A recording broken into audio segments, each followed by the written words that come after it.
Hello friend, আসসালামু আলাইকুম। তো কেমন আছেন আপনারা?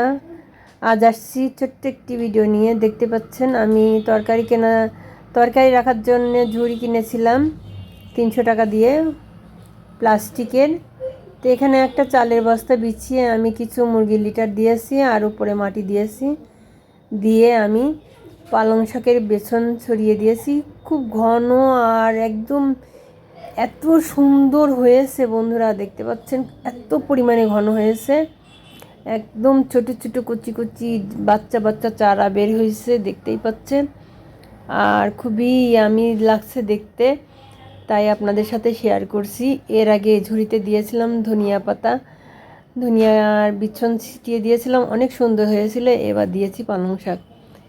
তো আমার ভিডিওটি কেমন লাগছে বন্ধুরা অবশ্যই জানাবেন, আর পাশে থাকবেন আর সুন্দর কমেন্ট করবেন।